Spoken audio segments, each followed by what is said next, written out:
Hello everyone, in this video we'll be discussing an intro to number theory.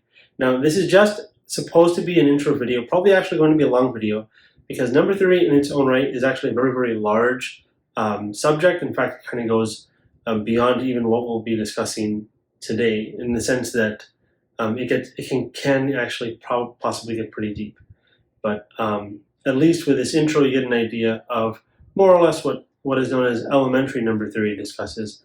But more like algebraic number theory or modern number theory kind of dips into other disciplines of math and it gets a little involved.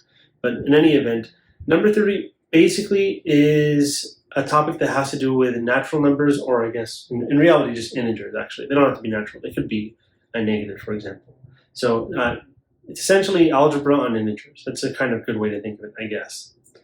And typically what you will do is you will use something called modular arithmetic, which this kind of builds up into, and we'll actually see that in a bit. And that's kind of going to be the core concept discussed here. And there's a lot of new notation which will make a lot of these concepts easier to discuss if we did not have the notation. For example, in the last video where we discussed proofs, we had this idea where one integer is a multiple of another integer, and I mentioned that there is something called divides. Just means that one number is a factor of another, and that's exactly what we'll be seeing here. So the first thing to discuss is divisibility. So we have this definition.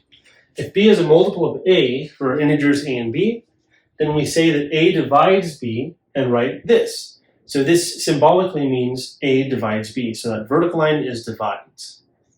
So for example here, I wrote 3 divides 6, 4 divides 20, 5 divides 20, and 16 does not divide 4. So there's a slash for that symbol. Now, 4 does divide 4 does divide 16, sorry, but 16 does not divide 4. See that? So, in order for something to be a multiple of something else, really what we're saying is that it is an integer multiple of that thing. So another way of saying this maybe is that the fraction b over a is an integer. Sorry, the red marker doesn't quite do that justice. There we go. So this is, I think, a good way to note this. If you just divide, write it as a fraction, second divided by first, if that's an integer, then this is actually a true statement. Notice 6 over 3 is an integer, so is 20 over 4, so is 20 over 5, 4 over 16 is not. So that's a nice way to think of it. Here's an interesting note that we'll actually be using quite a bit. We'll actually be taking a divides b to mean the following. So if a divides b, then there exists an integer k such that b is equal to a times k. So we'll be using that, like I said, quite a bit in this video, actually. Okay, and next we have the division algorithm, which kind of tries to extend this idea of divides because not every number divides every other number. You could have divisions that aren't even. For example, like 3 doesn't go into 7 evenly. But you can talk about how many times 3 goes into 7 as far as what's the largest multiple of 3 that goes into 7. That's called the quotient, and then you can discuss the remainder. And in fact here, Q and R stand for quotient and remainder. So given integers a and b, there exist integers q and r such that this equation is true. So a is equal to q times b plus r, where r is in between 0 and b. Notice r is possibly equal to 0, but not equal to b. So it has to be less than b. So this is actually kind of unique, actually. In fact, there's this symbol. There's like an exclamation point you can put after this existence symbol, which means there exist unique integers q and r. So there's only one set of q and r that satisfies this. Of course, if r has to be in between 0 and b and cannot be equal to b, but can be equal to 0. So if you want to look into that, you can, of course. Now, again, what this is trying to say is that b goes into a certain number of times. That number is called q. So again, q stands for quotient. And the remainder of that division is how much more you need to add to that multiple of b, q times b that is, to get back to a. So this is the remainder amount. Now, if you think of, for example, long division, that is where this name comes from. Now, in reality, this statement isn't actually an algorithm. If you don't know, algorithm is just a kind of procedure on how to do something. Now, what this is referring to, what the name is referring to, is actually long division. Long division is an algorithm that gets you Q and R. So I'll actually explain that with this. So we want to find Q and R as in the above, for A being 137 and B being 16. So basically we want to see how many times we can fit 16 into A, into 137. So the way I'll be doing it is I'll be using long division over here on this side. So I'm dividing 16 into 137. Now if you look at multiples of 16, notice 10 times 16 is 160, which is larger than this. So instead of 16 times 10, let's look at 16 times 9, and then all of the other kind of larger multiples of 16 to see where this lands us. Now 16 times 6 I know is 96, so that's already way smaller than this. 16 times 7 is going to be 70 plus 42, so that's 112. 16 times 8, that's going to be 8 times 2 times 8 is 64 times 2, so that's 128. And then I guess you could just add 16. So if you add one more 16 to this, you get 142, notice. And, or I guess it's 144, my mistake. And that already bumps us over that. So right here, this is the largest multiple of 16 that goes into 137. So we can say that 8 16s fit into 137. If you multiply 8 by 16, you get 128. And the difference in this here, the difference of these two numbers is 9. So we have our Q and we have our R. So now we can say 137 is equal to 16 times 8 plus 9. Notice 9 is in between 0 and 16, so that works. Basically, it's smaller than this. It's smaller than what we're trying to fit into the larger number. And that will actually always be the case, and it makes sense that it is, because if it's larger than that, you can split it up as that number b, or I guess a multiple of the number b, and some other number, and that other number will actually be the remainder that is actually smaller than that. For example, if you try to use 7, then 9 would be 16 plus 9 would be 25. But then you can actually write 25 as 16 plus 9, and then group the 16 times 7 and 16 times 1, really, into a 16 times 8. Something I'll allow you to play around with. I know I'm kind of describing it without writing it. It's a little hard to follow, possibly. But anyways, this is our Q, and this is our R. So perfect. So we found Q and R. Let me just write it. Q is equal to 8, and R is equal to 9. Fantastic. Now, I did mention that we're trying to fit the smaller one into the larger one, but it doesn't say specifically here that A is always bigger than B, or vice versa. In fact, if you wanted to fit something larger into something smaller, you could actually apply the division algorithm, but Q and R would just be negative. In fact, since it just says integers here, Z, negatives are allowed, so that's totally fine. Great. So now that we've seen this, now we'll talk about the next topic, which we'll get into remainder classes, and we'll talk a little bit more about something called modular arithmetic, which is basically the core concept of this video, and we'll kind of be applying that to solve certain types of problems. So let's take a look at that right now. Right, so here for remainder classes, I say a remainder class, modulo b, where b is some integer, modulo b is how that's phrased, is a set of all integers with the same remainder from the division algorithm when divided by b. So if you take a number and you divide by b, then you look at the remainder, and it's in the remainder class of that remainder. Sounds a little funny, but I'll actually write it down here as an example for mod 5. So remainder classes for modulo 5, well, when you divide by 5, remember that for the remainder must be any integer r that's between 0, possibly equal to, and less than what we're dividing by, less than 5. And the only possibilities for r in this case would be r is equal to 0, r is equal to 1, 2, 3, or 4. I think we have space to squeeze that in. Okay, perfect. Great. So we have these sets of numbers. Basically, every set of number that when you divide by 5, you get those remainders. So for dividing by 5 and getting the remainder of 0, those are just all the multiples of 5. So I'll write a few of them here. Let's do negative 25, negative 15, negative 10, negative 5, of course, 0, 5, 10, and so on. Now I'll just write a few here. I wrote kind of a bunch, but for the next few, I won't write as many, I don't think. So what about when you divide by a 5 and you get a remainder of 1? Well, that sounds a little strange at first, but if you just think about 1 more than 5, that's 6. 5 divided by 6 will have, 6 divided by 5 will have a remainder of 1. So I know 6 is going to be there. And in fact, what's great about this idea of remainder classes is that they all really differ by a multiple of 5. So in fact, if you want to find the next one in line, just add 5 to that, and you'll get a number that when divided by 5 will have the same remainder as the previous one. So if we keep following that scheme, we get, well, let's see, we have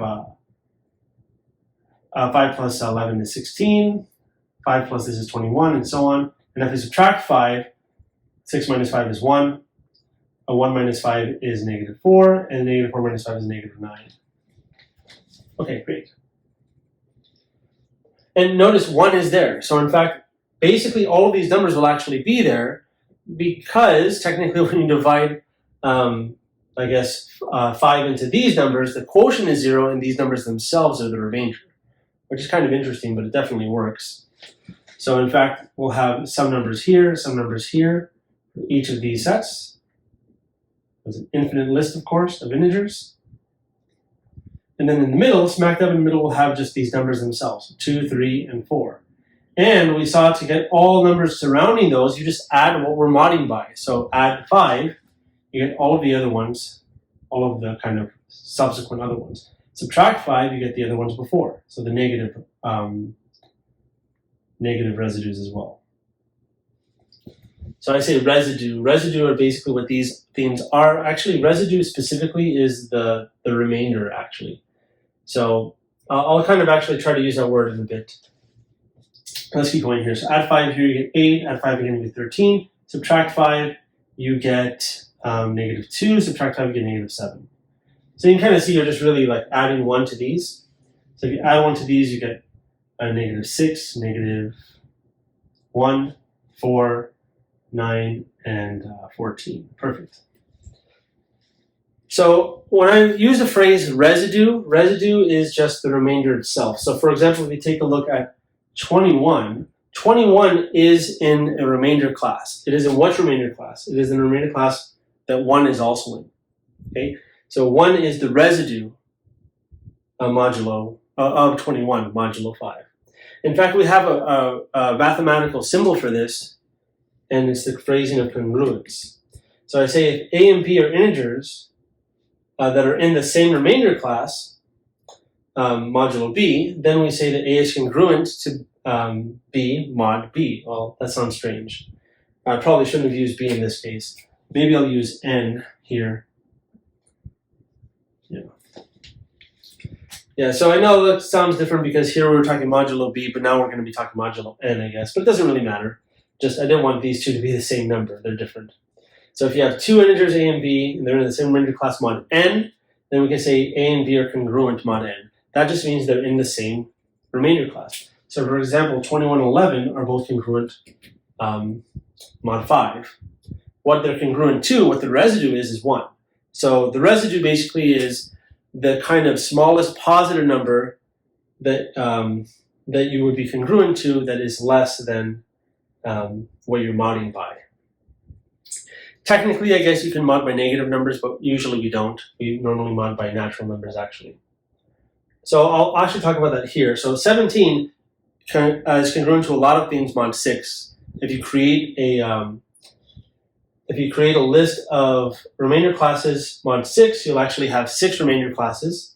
So here we had 5 remainder classes mod 5, so it's 0 through 4. So for 6, you'll have 0 through 5.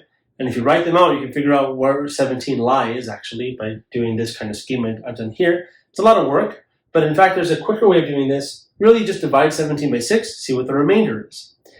I personally think the best way to find the residue, that is the smallest one, the class it'll be in basically, is subtracting 6 a bunch of times till you get a number that's not negative.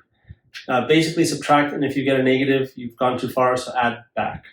So 17, if you subtract 6, you get 11. 11 subtract 6, you get 5.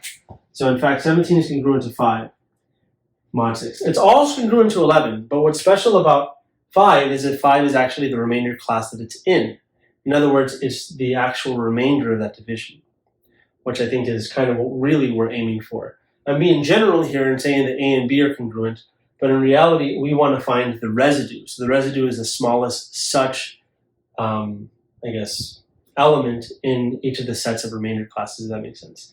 Basically, again, it's just these ones. 0, 1, 2, 3, and 4. These guys. So for 6, it would be 0 through 5.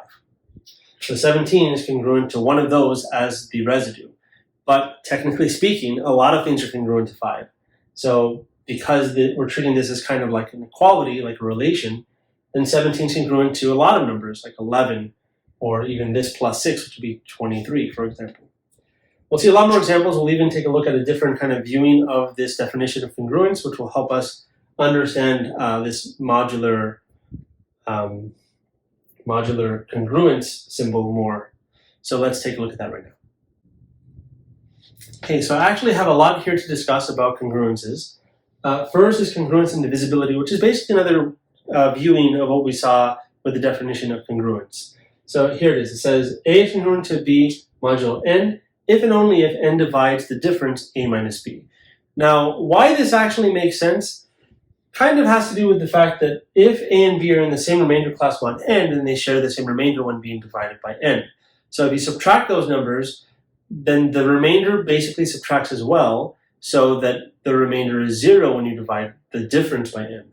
It's a little kind of hard to say verbally, but if you wrote it out, you can definitely prove that. You probably have to use the division algorithm and find Q and R and so on, but those kind of go away with this definition of divisibility.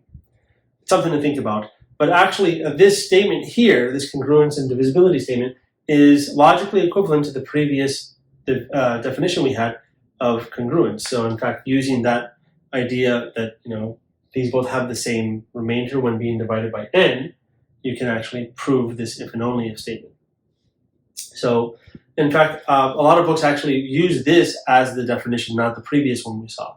But since this is very an intro kind of section, then the previous definition was used because it's more, I guess, intuitive, or this one is a little more symbolic and kind of makes you think a little more. Anyways, moving on to this one, congruence and equality. It's actually pretty obvious if you understand the above statement. So this says A is congruent to B mod n if and only if A is equal to B plus n times k, where k is just some integer. Now, why this makes sense is because if n divides A minus B, then that means A minus B is a multiple of n, so call it n times some integer k. So A minus B is equal to nk. Add B to the other side to get exactly this. So this is obvious given that one. Okay, and now we have this equivalence relation. Now, equality is an equivalence relation. Divisibility, actually, believe it or not, is also an equivalence relation. Well, it's kind of an equivalence relation. I mean, maybe it's an equivalence, but it doesn't necessarily satisfy these, actually. Because if A divides B, that doesn't mean B divides A. So this second one would be a counterexample of that. So maybe scratch that previous statement. But equivalence relation, you could think of equality. Now, the following things we'll describe here basically are what equality, what we know equality to have the properties of. So these are known as the reflexive, symmetric, and transitive properties of an equivalence relation. So any number is equal to itself. If you have a number equal to another number, then you can switch the order and it's the same. So if x is equal to 3, 3 is equal to x. And then if you have two things that are equal like this, so A is equal to B, B is equal to C, then that means that the last one is equal to, or I guess the first one's equal to the last one. So you kind of have this, I guess, train of equalities basically. So let me just write it over here. Like if you had, I'll try to give an example. So x is equal to y is equal to 3, then you can actually say x is equal to 3. Or if x is equal to y and y is equal to 3, then that means x is equal to 3. So that's one way to think of that. Now, I say equal because we know those properties to hold with equality. What this is saying, these properties actually also hold with congruence mod n. Notice that all the same mod n. Okay? So any number is congruent to itself mod n. If you have a number congruent to another number mod n, then vice versa is also true. If you have a number congruent to another number mod n, and that number is congruent to a third number, then the first is congruent to the third mod the same n. Okay, Now these can be actually proven using this definition or the other definition we gave in the previous board. All right. And in fact, we won't really be using this too much, but it's still good to know that congruence kind of is like an equality. It's a different form of equality, but it acts very much like equality. In fact, the symbol looks like equality. It looks like equals. Now, congruence in arithmetic. Suppose we have A is congruent to B mod n and C is congruent to D mod n. Then the following three statements are true. Basically, you can subtract both sides of a congruence by the same congruent thing. So like here, A is congruent to B, and since C is congruent to D, I can add that to each side. And since C and D are congruent, they're kind of considered the same number. So if I want to add C to this side, I can also add D to the other side because C and D are congruent. In fact, you can add C to both sides if you wanted to. That would just be adding one number to each side of the relation.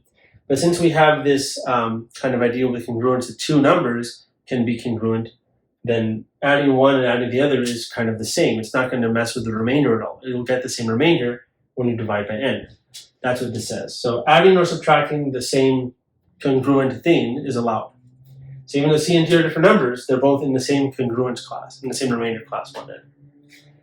Okay, and lastly, here we have multiplication. So if A is equal to B or congruent to B mod n, you can multiply both sides by C, but since C is congruent to D, you can multiply the other side by D instead of C.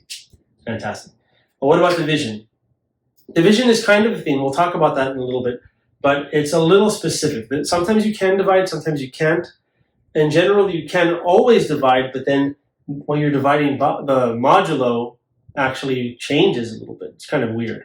But we'll see that soon. First, I want to actually show some examples here. I'm not going to show anything super simple. I'll show kind of a difficult one right now. And you'll actually see, I think, possibly all of this in that one example. It's going to be a lot of fun. So let's take a look at that right now.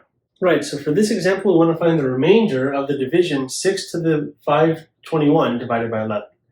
Like I said, it wouldn't be easy. So let's see. It sounds pretty complicated.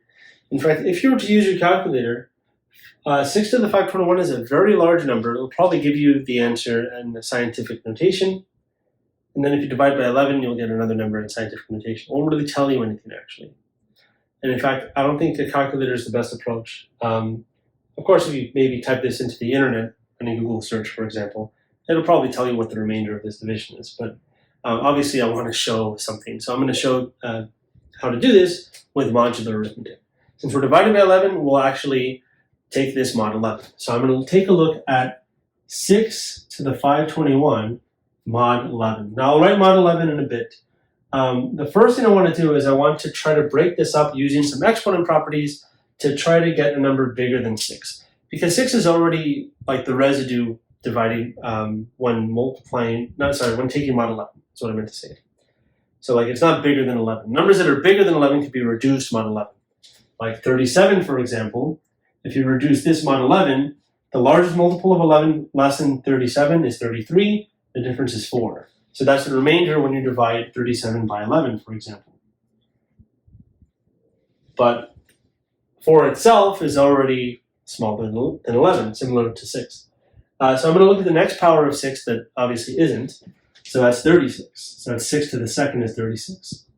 And in fact, 36 is just 1 less than this, so its remainder has to be 3. That makes sense because it's 3 more than 11 times 3, and 33. So that's the remainder when you divide 36 by 11. Okay. But notice the power here isn't even. So can we really take advantage of this? Of course we can. I'm going to use some exponent properties.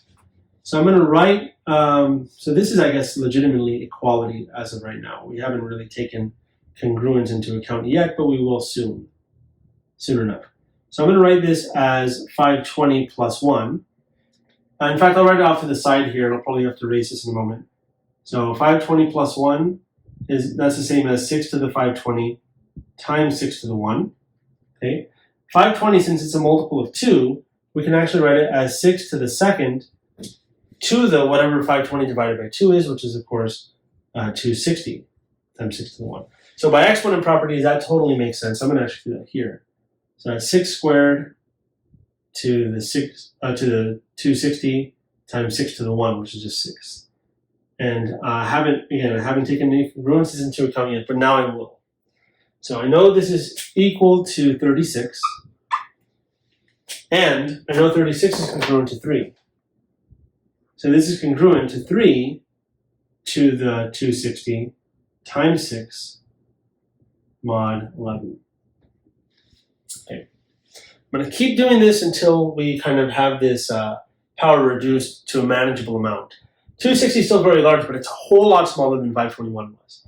So that's great. In fact, it's even still, so we can keep doing this kind of scoring business. Notice when you score 3, you get 9, and 9 is still less than 11, unfortunately. So we'll have to do a little bit more work there. But now we kind of see the idea. And no, you cannot reduce the power mod 11. Why can you not reduce the power mod 11? Well, because what I'm using here is the fact that we're multiplying the same thing to both sides. I mean, here you can kind of see that. I'm multiplying both sides by, like, if you imagine 6 being the same, these two are congruent. Why are they congruent? Because 36 is congruent to 3. So if you multiply that by itself 260 times, you get this, and then multiply by 6, you get this congruent. So I'm using actually property 3 from the previous board. So now I'm going to erase some of this scratch work here. We're going to continue this process actually. It's a little lengthy process. Like I said, this is a pretty challenging problem, but I know we can handle it. So now I'm going to say this is congruent to, well, I know this is 3 to the second to the half of 260, which is 130 times 6. Now that's 9, so I guess we can write it as 9 to the 130 times 6. But 9, that can't be reduced by 11 into less than 11. So I'll actually have to do it again. So this is going to be 9 squared, which is 81, to the half of 130, which is 65, times 6 mod 11. So in fact, I haven't really done any reducing yet. I will reduce 81 mod 11. I'm going to show you a trick that's really useful here. 81, I know 81 is very close to 88, but it's smaller than 88. It's not bigger than 88. So 88 doesn't go into this, or I guess 11 doesn't go into this when you consider 88. But I'm going to do it anyways. I'm going to subtract 88 from this. We get negative 7. And if you add 11 back to that, you get 4 mod 11. So these are both valid congruences, but that's just a quick way to get to the residue mod 11. You subtract until you get a negative, but then you can add back. In fact, really, you can subtract 77 from this, which is a multiple of 11 that's less than 81. And notice 81 minus 77 is 4. But for whatever reason, it's easier for me to see that 88 is close to this and subtract to get a negative and then add it back. I think that's a little more manageable for whatever reason. Maybe that's just the way my brain works. I don't know. So anyways, we got that. Great. So now I can replace 81 with 4. So now this is congruent to 4 to the 65 times 6 mod 11. Great. So we can keep going. We can split this up again. But in fact, you know what? I'm trying to think. I know, like, for example, 65 is 5 times 13. But 4 to the 5th, that's a pretty large number. I don't know if I want to deal with that. Should we? Let's just try it because it's kind of different. So this is 4 to the 5th to the 13. And that's, of course, because 65 is 5 times 13 times 6 and then mod 11. Okay. So let's see what we can do with 4 to the 5th. So I'm going to do this separately here. But I know 4 to the 5th is 4 times 4 times 4 times 4 times 4. Okay. 2 of these 4s is 16, so it's 16 times 16 times 4. That's equality. Now congruence mod 11, we can replace 16 with their residues. 16 minus 11 is 5, so that's 5 times 5 times 4, because 16s are congruent to 5 mod 11. So this is 25 times 4, which is 100. Oh, this is fantastic. Look at that. So this is very, very good. And 25 times 4 is 100. Because the nearest multiple of 11 to 100 is 99. 100 minus 99 is 1. So the remainder when dividing 100 by 11 is actually 1. Why 1 is so great is because that kind of stops this process. We can replace 4 to the 5th mod 11 with 1, because it's congruent to that. Take that to the 13, then multiply by 6 to kind of continue our problem here. But notice 1 to any power is 1, and 1 times 6 is 6 mod 11. So in fact, the remainder when dividing this by 11 is indeed 6, because that's the residue. It's the smallest I guess, element in the remainder class of this congruence modular. Fantastic. Great. So there's still a lot more to discuss. We're not quite there, but we have some more ideas to discuss, like I said, so let's begin that right now. All right, so here we see this kind of new idea. It's a kind of small idea, though. So it's called the greatest common divisor, otherwise known as GCD. And the GCD basically is what it sounds like. It's a divisor of two numbers such that it's the largest or greatest common divisor of those two numbers. So it divides both of them, and it's the largest such integer that divides both of them. So I phrase it here very symbolically. So I say D is the GCD of A and B, where A and B are integers, when, I didn't actually write it, but when D divides A and D divides B, where D is greater than or equal to S for any S in the set of integers, satisfying S divides A and S divides B. Basically, if you have some other common divisor of both A and B, well, D is going to be larger or possibly equal to that. So it's the greatest one, the largest such common divisor. Okay. So let's see if we can find the GCD of 324 and 84. Now, one way to do this is to factor these numbers completely and just to see what you can divide both of them by. So I'm going to create a factor tree here for 324 and then also for 84. In fact, if you break these numbers down into the prime factors, you can look at the kind of largest powers of each one they have in common. So let's see if maybe we can see that. So I'm going to notice that 32 and 4 can be divided by 4. So dividing 32 by 4, we get 8, and 4 divided by 4, we get 1. So that's, of course, 9 times 9. So if you wanted to break this up further, I guess you could say this is 3 to the 4th power times 2 to the 2nd power. So prime power factorization is 2 times 2 times 3 times 3 times 3 times 3.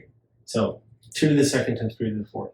And again, if you want to see that more kind of detailed, we have 2 2's here from this 4 and 4 3's here from these 2 9's. So a total of 2 times 2, which is 2 squared, and then 3 to the 4th, which are these 4 3's. Now, what about 84? 84, we can do something similar. You can divide it by 4. 8 divided by 4 is 2. 4 divided by 4 is 1. I'm just kind of breaking it up like that. 21 is 7 times 3. So notice we have 2 2's from this 4, 1 3 here, and 1 7. So I'm circling the prime numbers. So the prime power factorization here is 2 squared, 3, 7. So what do they have in common? Well, they have 2 2's in common. That's great. We can divide this by 3. We can divide this by 4 3's. So times 3, and that's it. That's all they share in common. You can divide this by 7. You cannot divide this by 7. You can divide this by, I guess, 27. You can't divide this by even 9. You can only divide this by 3. So I'm just kind of discussing the prime powers they have in common.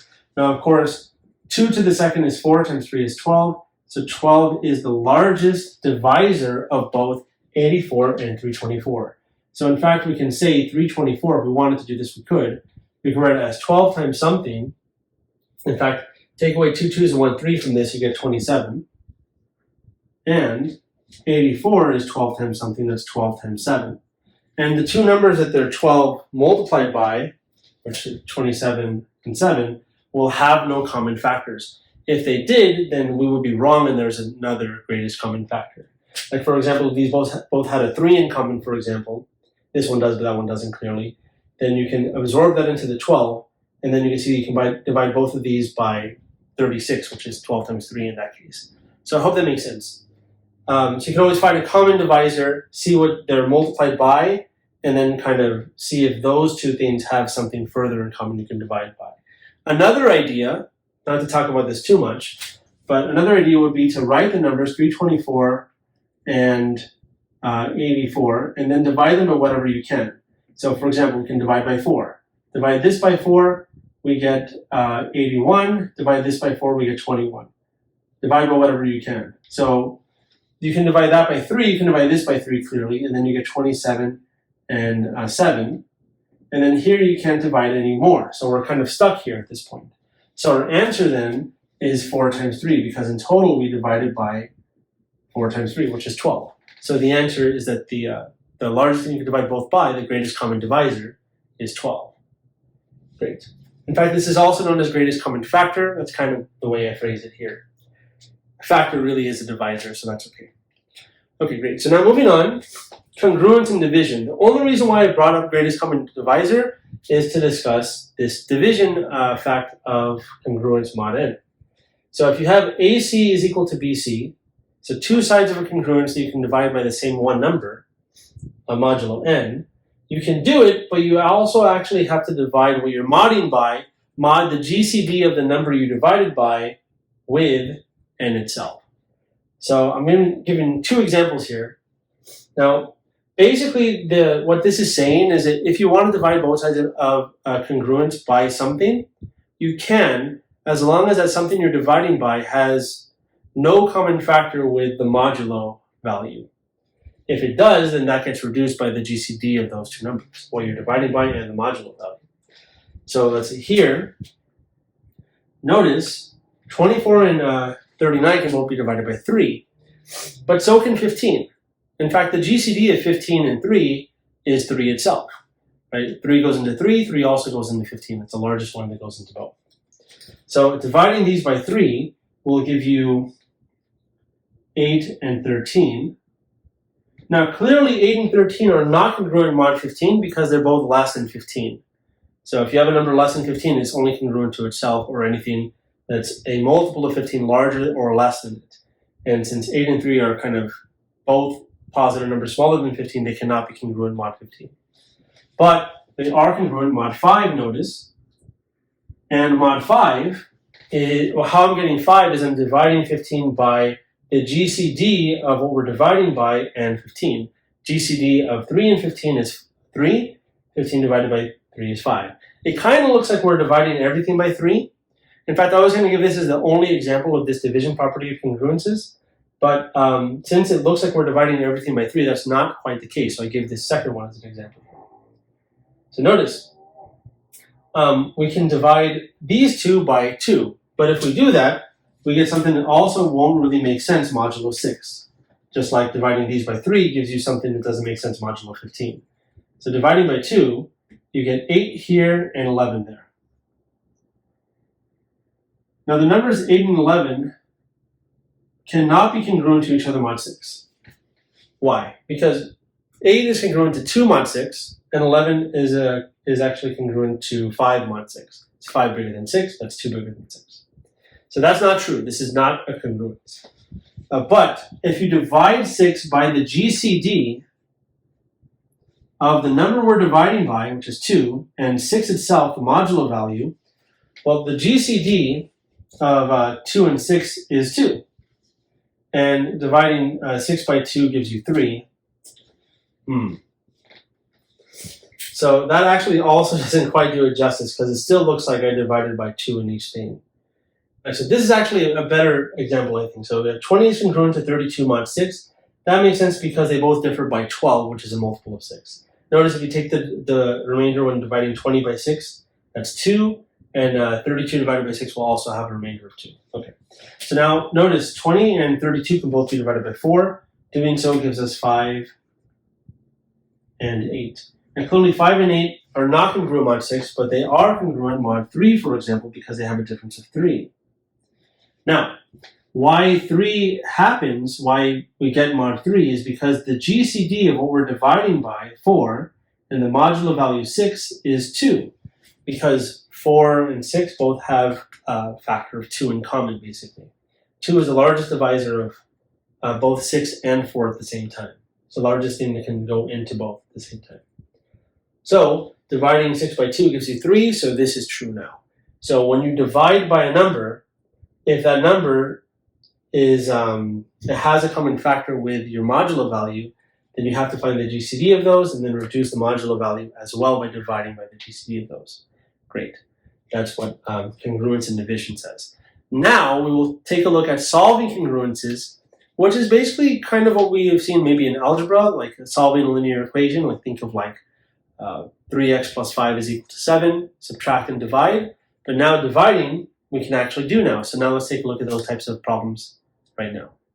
All right, so here we have some examples of what are solving congruences. They're basically linear equations with modulo arithmetic in mind. So what we'll be doing is we'll be trying to solve for x by subtracting and then dividing, just like you would with with linear equations. The only issue is the dividing part. Subtraction is no issue at all. In fact, I'll just start off this one by subtracting 2 to each side, and then we get that cancels out. So 3x is congruent to 4 minus 2 is 2 mod 5. The only issue is, can we divide by 3? Well, first off, you can divide by 3 mod 5 because the GCD of 3 and 5 is 1. So it only reduces this by dividing by 1, so it gets you back to this. That's fine. But you can't divide 2 by 3, so there's an issue. What do we do? Well, what we can do is we can actually look at other things that are congruent to 2, or that are congruent to 2 mod 5, that is, that are divisible by 3. So for example, 2 is congruent to 7, is congruent to 12, is congruent to 12 plus 5 is 17, is congruent to 22, and so on, all mod 5. Mod 5, mod 5, you get the idea. Now notice the one that works, and by the way, how I got this, I just added 5. So if you add 5 to 2, you get 7, add 5 to 7, you get 12, and so on. But notice 12 is the one to work with, because you can divide 12 by 3. So I don't really have too much space here the way I wrote it, but let me just say that 3x is congruent to 2, but 2 is congruent to 12, mod 5, and now dividing by 3, we get x is congruent to 12 divided by 3 is 4 mod 5. Again, the 5 doesn't change because 3 and 5 have a GCD of 1. So this is actually our answer then. In fact, if we wanted to write our answer in a kind of equation form, in an equality form, we could actually say that x is not congruent to, but equal to 4 plus 5k, where k is just some integer. And this we actually spoke of in this video at the kind of earlier on when we saw congruences for the first time, and spoke of these kind of alternative definitions. I think it was specifically under the section I titled Congruences and Equality. Okay. But I'm gonna box this. So I'll do the same for these next ones. So again, same idea. We can divide by 7 because 7 and 13 don't have any common factor. That's fine. But now let's take a look at things that are congruent to 12 that actually can be divided by 7. So 12 is congruent to, well, let's see, add 13 to this, you get 25. Add 13 to that, you get 38. Add 13 to that. This is going to take a little bit of time to see which one of these are divisible by 7. You keep going if you want. Now I have a little bit of a trick in mind. So if you add 13 to this, you get 51. If you add 13 to that, you get, I guess, 64. So none of these so far are divisible by 7. You keep going. It's going to take a while. Now remember that there are only 13 different possible residues mod 13. So in fact, 12 is congruent to a lot of different numbers, but only one of 13 consecutive ones will actually be divisible by 7 as well. Now how I know that's a little bit kind of deep, but again, if you go to the actual residues, there's only 13, 0 through 12. So for that reason, if you keep kind of adding 13, adding 13, adding 13, you may get a multiple of 7, but it may take some time. Right, so this clearly won't really work. I mean, if we keep doing this, it'll work eventually, but I'm going to show you something else. So instead of adding, let's subtract. So instead of adding, let's subtract. So if you subtract 13 from 12, you get negative 1. And if you subtract 13 from negative 1, you get negative 14, and that does the trick. And again, this is mod 13, but I'm not writing it just for space. Right, why does it do the trick? Because we now have 7x is congruent to 12, but 12 is congruent to negative 14 mod 13. Right, if you add 26 to this, you get 12. 26 is 2 times 13.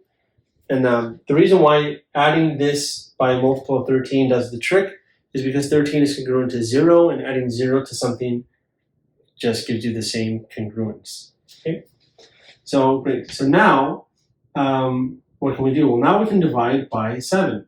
And again, since 7 and 13 have a GCD of 1, it doesn't affect the modular value. So dividing by 7 gives us congruent to negative 2 mod 13. But to find the actual residue, we'll add 13 back, and get negative 2 plus 13 is 11. So in fact, when thinking about it, if we had kept on adding 13, the next one actually after 64 would have worked, which is 77, which notice is 11 times 7. So that makes me happy. How I knew it would have been 11 times 7 is because if we kind of multiply this by 7 to get back to 7x, we get 77. So 12 being congruent to 77 would have done the trick as well. And it's funny that I went up to 64. One more would have been 77. So that's interesting. But going negative, I think, definitely does the trick as well. So it's good to bring that up. And I'll box this. But again, if you want to write this as an equality, you can just write x is equal to 11 plus 13k, where k is some integer. Great. This one is a lot trickier, I think, because of the divisibility fact we saw. So again, I'll still add 38 to each side. So let's do that. And in fact, something that we kind of saw here, well, we didn't really actually see yet, but something that's true from all of these is all of the numbers in question were less than the modulo value from the beginning. 3, 2, and 4 are all less than 5, and 7 and 12 are all less than 13. But these aren't. So in fact, if we wanted to, we can make our arithmetic a lot easier by just reducing each of them mod 15. So maybe I'll do that kind of simultaneously. So 84 mod 15, the largest multiple of 15 that's less than 84 is 75. 75 from 84 is 9, so that's going to be 9x. Okay, congruent to, well, I'll reduce each of these. So 79 plus 38. Okay, 79 minus 75, which is a multiple of 15. So it's like adding 0, I guess, or subtracting 0. That minus 75 is 4. Plus, so we can take 30 away from 38 and get 8. Why 30? Because 30 is a multiple of 15. It's 2 times 15. And we get this is congruent to 12. So whatever these actually add to, which is 117, that's actually congruent to 12 mod 15, which makes sense because 105 is the largest multiple of 15 that is less than 117. If you take 105 away from 117, you get 12. Fantastic. So again, something to think about, but it definitely works. Now we have an issue. Can we divide by 9? Well, first off, we can't divide by 9 because 12 is not divisible by 9. What we could try to do, though, is divide by 3 first because they're both multiples of 3. Now, the issue is that 15 is also a multiple of 3. In fact, 3 goes into 15, obviously, 5 times. So because of that, the GCD of 15 and the thing we're dividing by is not just 1. So we can't do what we did in the previous examples. And in fact, if you want to add a multiple of 15 to this until you get a multiple of 9, 1 more does the trick. Notice, 12 plus 15 is 27. So 12 is congruent to 27, so we can make that kind of replacement there. And that's great because now we can just divide by 9, and we'll get x is congruent to 3. The only issue now is since we divided by 3, the modulo value changes. What does it change to? It changes to 15 divided by the GCD of 15 with the thing we divided by, which we divided by 9, actually. And notice 15 and 9 can both be divided by what? They can both be divided by 3 at most. 15 can be divided by 5 and 3 only, and 9 can only be divided by 3. Well, I guess 1, 3, and 9 technically, but you get the idea. And that's 5. So this is mod 5 now.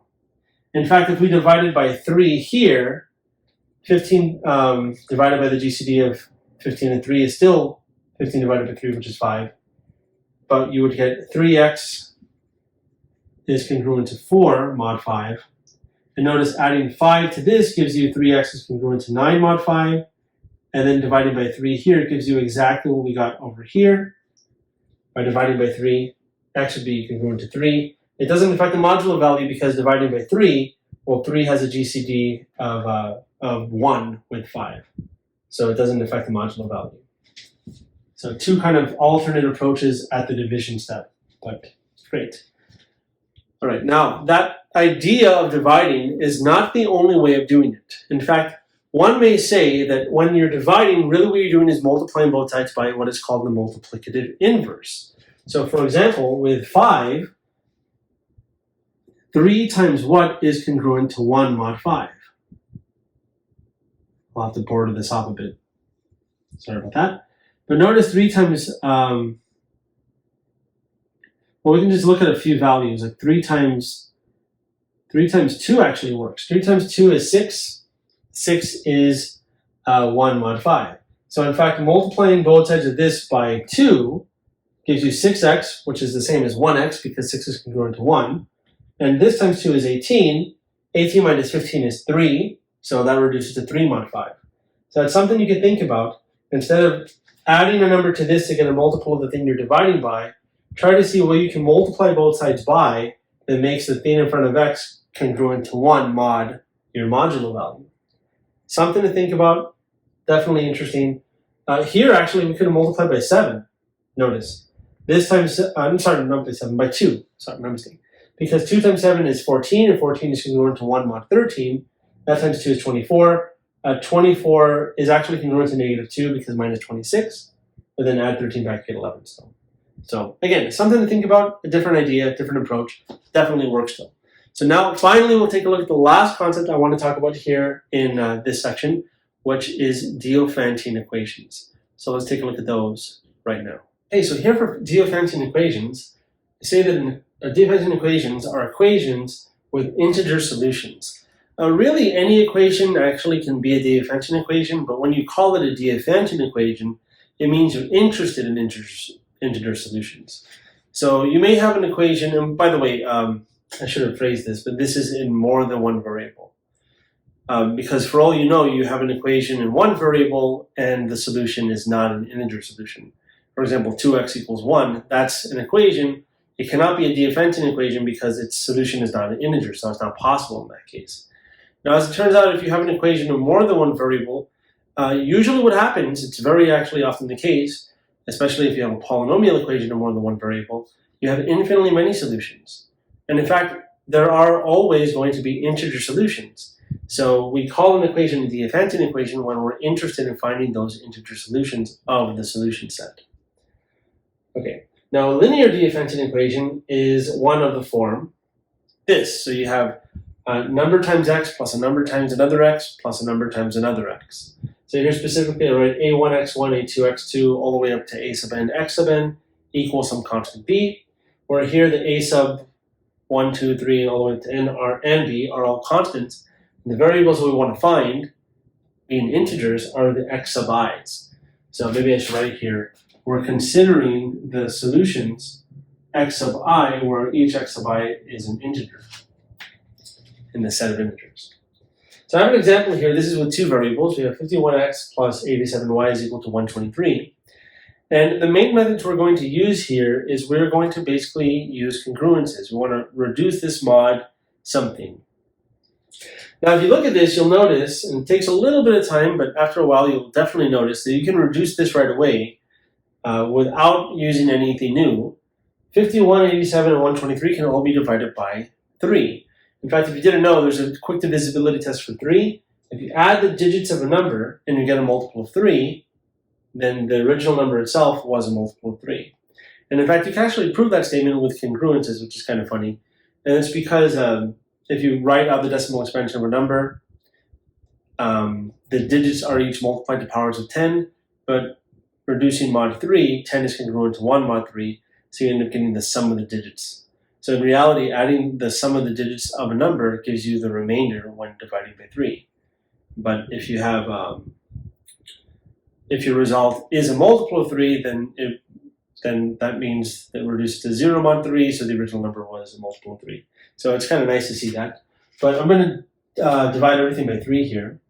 I'm going to grab this equation and divide everything by 3. I'll actually write that in red. Divide this by 3, divide this by 3, divide this by 3. Okay. So now what do we get when we divide them by 3? Well, 51 divided by 3, as it turns out when we write it over here, is 17. What's 87 divided by 3? Well, it ends in a 7, so 27 comes to mind. I know 87 is equal to 27 plus 60. And if you divide each of these by 3, you get 9 plus 20, so 29 is the answer here. 29y. And you can see this, 12 divided by 3 is 4, 3 divided by 3 is 1, so it's 41. Okay, not too bad. Now they don't have anything in common, so now we can deal with this instead. Now, I said we would be reducing modulo something. I want to reduce modulo the lowest coefficient, which in this case is 17. So taking this mod 17, we get 29y is congruent to 41 mod 17. So you may ask, what happened with the 17x? Well, recall 17 is congruent to 0 mod itself. Anything is congruent to 0 mod itself. So 17 times x will go to 0 times x, which is just 0. So that's why reducing is good, because it gets rid of one of those equations, or one of those, I guess, variables in the equation. So now we're dealing with something we've actually seen before, just solving this congruence. So reduce these numbers mod 17. If you take away 17 here from 29, you'll arrive at, I guess, 12. So it's 12y. That times 2 is 34. Take 34 away from 41, and that's 7. Okay, great. Now I want to divide both sides by 12, but, well, 7 is not a multiple of 12. So let's look at all of, well, let's try to look at as many as we can of numbers that are in the same remainder class as 7 mod 17. So I'm going to add 17 to 7 and see until we get a multiple of 12. So if you add 17 to this, you get 24. Oh, right away, there we go. So that's congruent to 24 mod 17. Then dividing gives us that y is congruent to 2 mod 17. Now the first thing you have to remember is that when you divide, you have to make sure the thing you're dividing by has no common factor with your modulo value. And in this case, 17 is a prime, so nothing will except 17 itself. That's not the case here, else that would be 0. So that works out fine. So now, writing this as equality, we say that y is then equal to 2 plus a multiple of 17. So for some integer k. Now we can actually plug this into the original equation. Maybe it's actually better if we plug it into this guy here. And then what are we going to do from there? I guess we can solve for x in terms of that same k. So let's see if we can do that.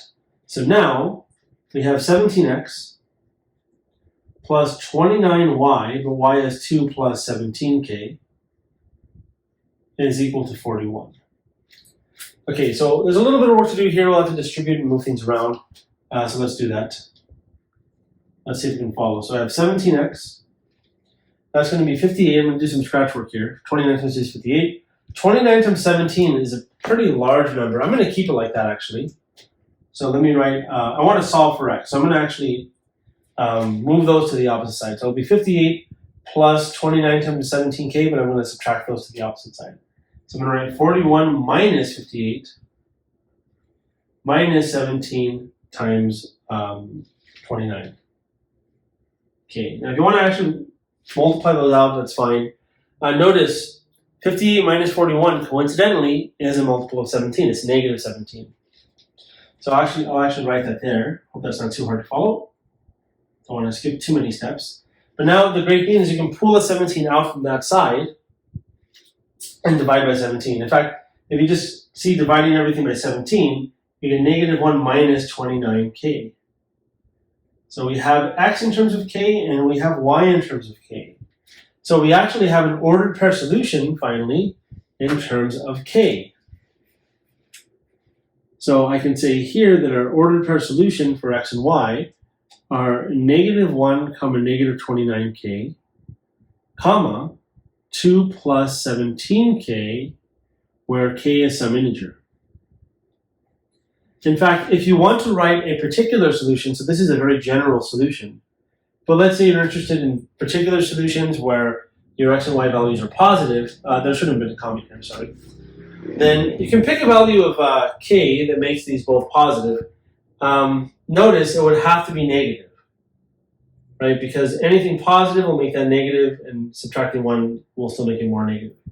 So it would have to be negative. But if it's negative, then I guess that would be negative as well. So I don't know if it's actually possible to pick a value for k that makes these both positive.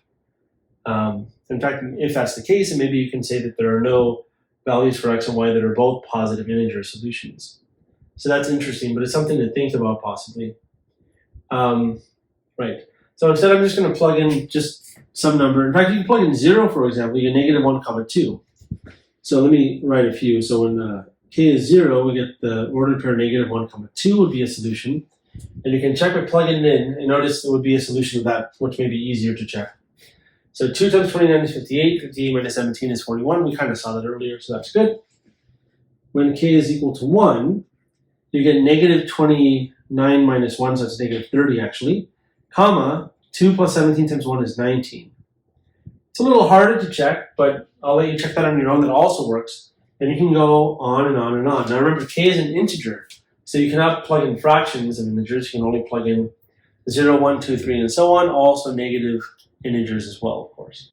So the problem I want to do next has to do with posages, and it's basically taking a look at what numbers you can actually write in particular forms. So for example, if you have like postage stamps that are worth 8 cents and others that are worth 5, what combinations of postages can you create? So is it possible, for example, to pay 23 cents out of using 8 and 5, for example? We'll take a look at that right now. Okay, so this problem says, how can you make $6.37 using just 5 cent and 8 cent stamps? So the idea is you can keep stacking stamps, and how can you create that kind of total? So basically imagine you have a stamp that's worth 5 cents and another stamp that's worth 8 cents. You have a bunch of them actually. And you want to like combine them in some way to make the total worth of all of those pile of different stamps, different 5 cent and 8 cent stamps, so that the total is 637. Is it even possible? I mean, is 637 an achievable combination of 5 and 8? So let's take a look. So as it turns out, 5 cents we know is $0.05, and this is $0.08. Another way to think of this is that $6.37 is 637 cents, because $6, of course, is $600. 600 cents, I mean to say. So we actually get this following Diophantine equation. 5x plus 8y is equal to 637. Which makes sense. Here, x and y are going to be integers because they represent the amount of stamps you have for each type of stamp. And the way we're going to solve this is exactly how we solved the previous example. Notice 5 and 8 cannot be divided by the same thing, and I don't think 637 is a multiple of 8. Well, certainly not, because it's not even. And it's not a multiple of 5 because it does not end in a 5 or a 0. So that's great. So I'm going to reduce this mod to the lower one. So reducing mod 5, that 5x goes away. So we get 8y is congruent to 630 is a multiple of 5, so that's 7, minus 5 is 2, mod 5. And actually, to go even further, 8 is congruent to 3, so we get this. Now, if you add 5 to that, you get 7. If you add 5 to 7, you get 12. 12 is a multiple of 3. In other words, 12 and 2 have the same remainder, mod 5. Good. So then dividing by 3, we get y is congruent to 4, mod 5. And again, you can divide by 3 here because 5 doesn't have any common factors with 3, what we're dividing by. Okay, now this as an equation, as equality, is 4 plus 5k, where k is just some integer. So I'm introducing that here. Not writing out 4 some integer, but we know that it's just some random integer. There exists a k value that makes up the case. Plug that into the original equation. So now we have 5x plus 8y. Y is 4 plus 5k. That's equal to 637. Distribute and move those to the opposite side to get x by itself. So we have 5x is equal to negative 32 minus 40k plus 637. So I hope you see how I'm doing that. And notice, 37 minus 32 is 5. So this is just 605 minus 40. Okay.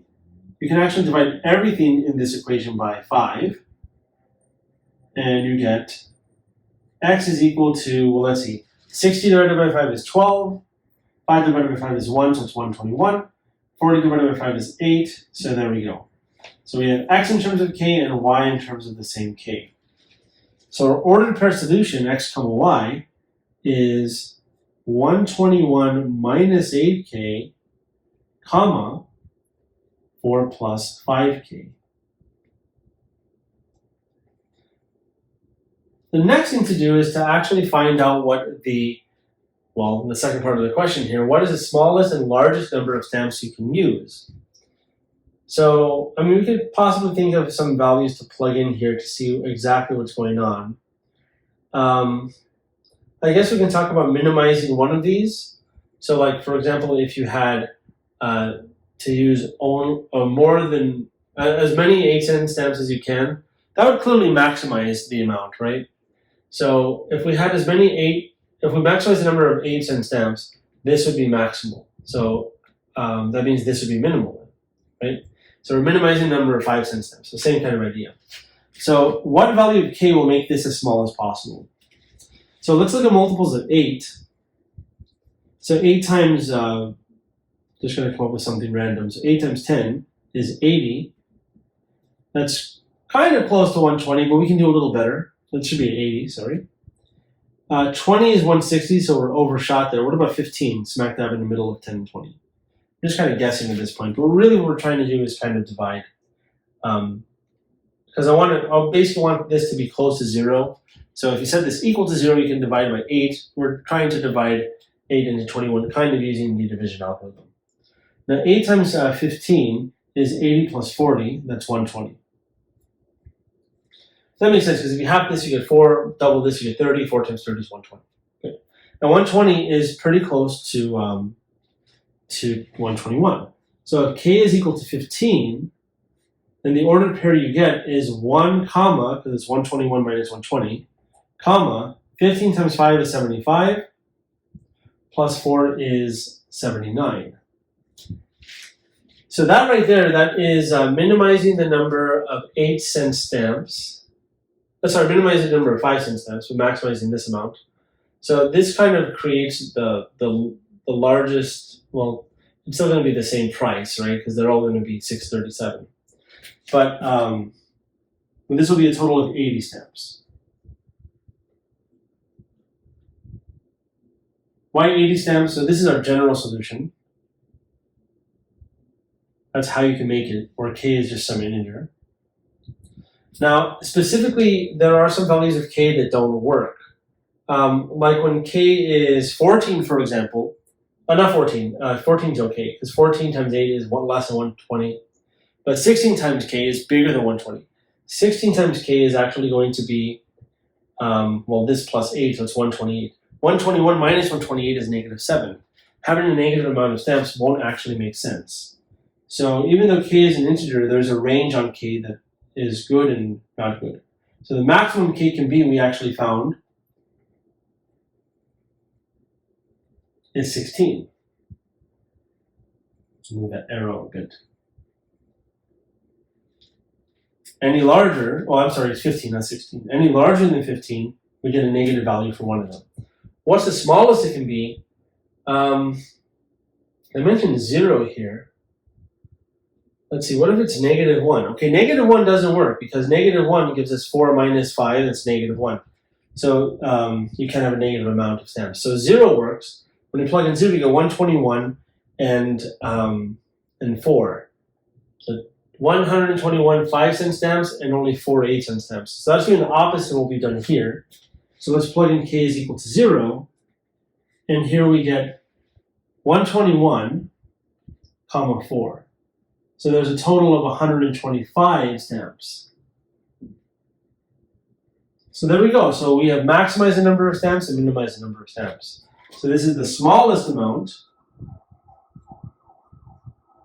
And this is the largest amount. Now, if you don't believe me, something that you can definitely do, because I know it does sound a little strange and I'm just not giving you some of the detail in between, but these are the only values of k that work. Anything outside this range will give you a negative amount of stamps. We don't want that based on the context of the question. And just understanding that a negative amount is not actually a thing we care about. Okay? So you can actually plug in values from 0 to 15. And what you'll see is you'll actually decrease from 125 all the way down to 80. So it's going to, the x plus y values will in total decrease. And it makes sense because what you're really doing is you're taking this down by 8 one at a time and increasing this by 5 one at a time. So the total sum will actually decrease by 3 one at a time. So if it decreases by 3, you go 122 and then 119 and so on. And notice, there are 16 numbers here, right, 0 through 15. I'm trying to think how many, maybe a better way of saying it is the difference between these 125 and 80 is 45, and 45 divided by 3, which I'm saying the sum decreases by each time, is 15, and there's 15 different spaces from going from k equals 0 to k equals 1 all the way to k equals 15. Okay, there are 16 elements in that set of integers, but the amount of jumps you would make is 15. Okay, so great. So that concludes our discussion here on number theory. It was pretty great. I mentioned before, there's quite a bit in number theory that we did not discuss. This is just an intro. One big honorable mention is for Mott's little theorem. I suggest you all look into it if you are interested. It's a very, very, very key core idea in number theory.